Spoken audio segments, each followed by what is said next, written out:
माँ प्लीज हमें माफ कर दीजिए। रोहित और रिया दोनों विमला जी के पैरों में गिरकर गिड़गिड़ाने लगे। हमने आपके साथ बहुत बुरा किया माँ, शायद यही कर्म हमारे आगे आ रहे हैं।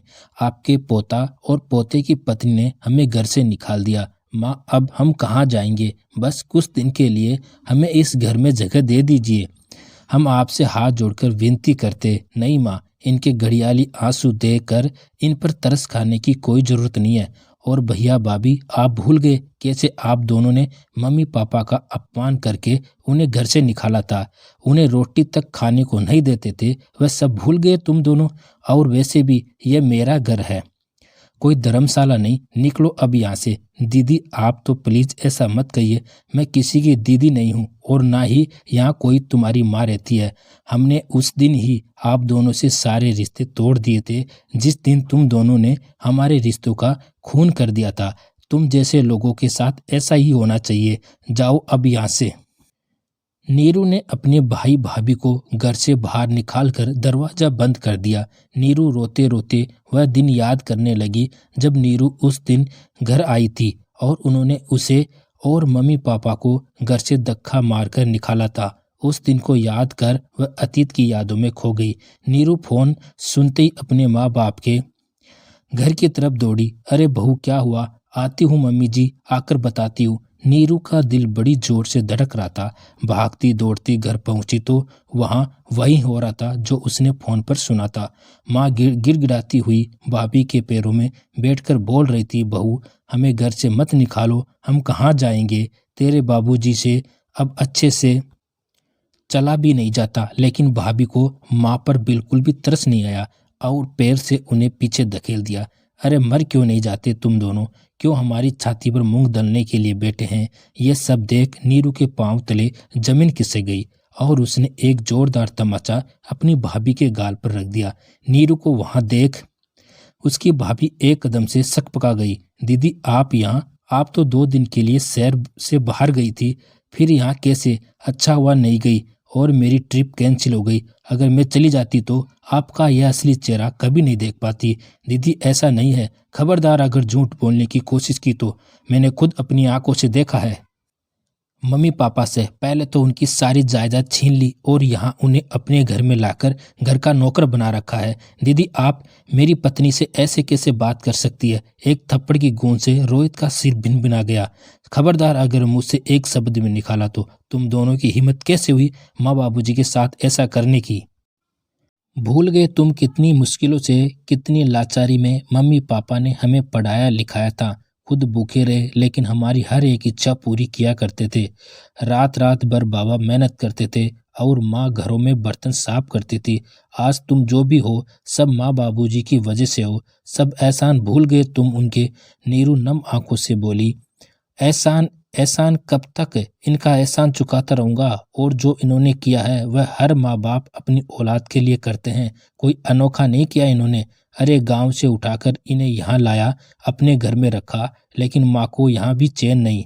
रिया माँ से कुछ काम के लिए बोल देती, लेकिन उससे भी माँ बीमारी का बहाना बनाकर काम करने से इनकार कर देती। झूठ मत बोलो रोहित, तुम्हें पता है ना माँ की तबीयत भी आजकल ठीक नहीं रहती, लेकिन फिर भी वह घर की शांति के लिए जितना होता है उतना काम करती है। क्या तुम्हें माँ का दर्द दिखाई नहीं देता? उनके हाथ पैरों में इतना दर्द रहता है कि, लेकिन तुम्हें कैसे दिखाई देगा? तुम्हें तो सिर्फ अपनी पत्नी का ही दर्द दिखाई देता है। तुम जैसी औलाद तो भगवान किसी को ना दे। अगर इतना ही बुरा हूं तो इन्हें अपने साथ क्यों नहीं ले जाती? जितना मेरे लिए किया है इन्होंने उतना आपके लिए भी तो किया है। फिर मैं ही क्यों इनका बोझ उठाता फिरूं? वैसे भी थक गया हूं मैं इनका खर्च उठाते उठाते। अपने साथ ले जाओ या कहीं बाहर फेंको, मुझे इससे कोई मतलब नहीं। हाँ हाँ, अब मैं मम्मी पापा को तुम्हारे पास छोड़ने वाली भी नहीं हूँ। आज से मेरा और आपका रिश्ता हमेशा हमेशा के लिए खत्म। खबरदार अगर मम्मी पापा के अंतिम संस्कार में भी आए तो। नीरू ने अपने भाई से तमक कर कहा और अपनी मम्मी पापा को अपने घर ले जाने लगी। हाँ हाँ, मुझे भी किसी की जरूरत नहीं है, ना माँ बाप की ना बहन की। बस मैं खुश हूँ अपने छोटे से परिवार के साथ। आप दोनों अब चाहे कहीं भी रहो, मुझे आप दोनों से कोई मतलब नहीं। रोहित ने अपनी बहन से जाते हुए कहा। सही है बेटा, अब तुझे हम बूढ़े माता पिता से मतलब भी क्या होगा। जब तूने सब कुछ अपने नाम करवा लिया, हम ही पागल थे जो तेरे लाड प्यार में खुद के भविष्य के बारे में नहीं सोचा। यहाँ तक नहीं सोचा कि बुढ़ापे के लिए कुछ तो जमा राशि अपने पास रखते ताकि बुढ़ापा निकल जाता। कभी सोचा नहीं था कि खून ही खून से गद्दारी करेगा। इतना कहते हुए विमला जी की आंखों में आंसू आ गए।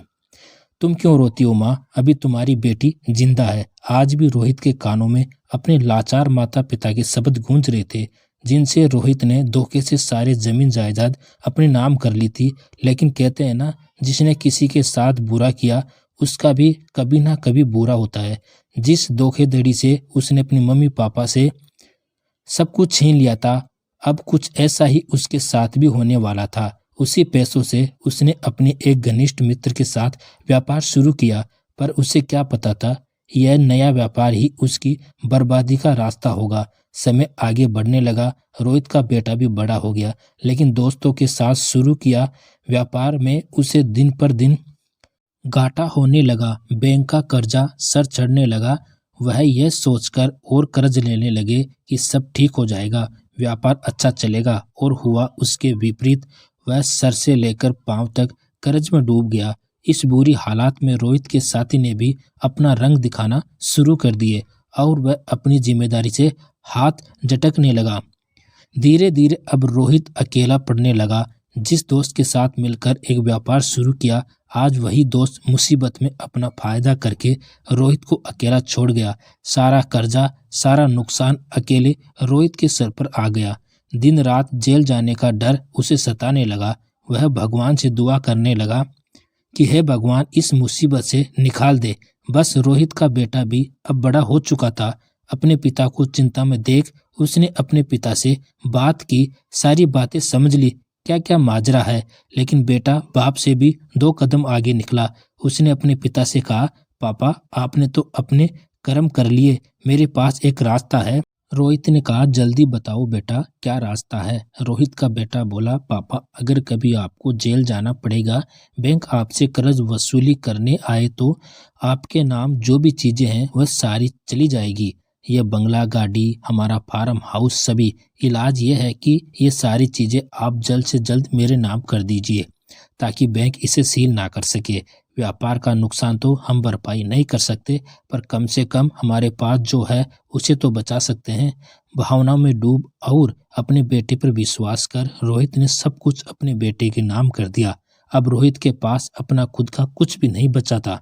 तहकीकात के समय जब उसे जेल जाना पड़ा, तब किसी भी दिन रोहित का बेटा मिलने तक नहीं आया। कुछ समय बाद रोहित जेल से बाहर आया। घर के बाहर अपनी बीबी को अकेले फटे पुराने कपड़ों में बंगले के बाहर गेट के करीब बैठा देखा। रोहित कुछ समझ नहीं पाया। अपनी बीबी के पास जाकर पूछा, ये सब क्या है और तुम इस हाल में कैसे। बीबी ने आंसू पोंछते हुए कहा, अब क्या बताऊं, किस्मत का पहिया वैसे ही घूम गया जैसे हमने घुमाया था। जिस तरह आपने अपने मम्मी पापा को धोखा दिया और उनकी जमीन जायदाद अपने नाम कर ली थी, आज उसी तरह हमारे बेटे ने भी यही किया।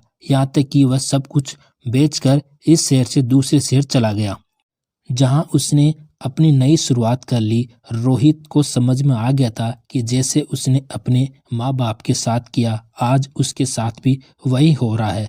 जैसे को तैसा ही मिलता है। रोते गिड़गिड़ाते अपनी दीदी के घर पहुंचे, जहाँ उसके माँ बाप रहते थे।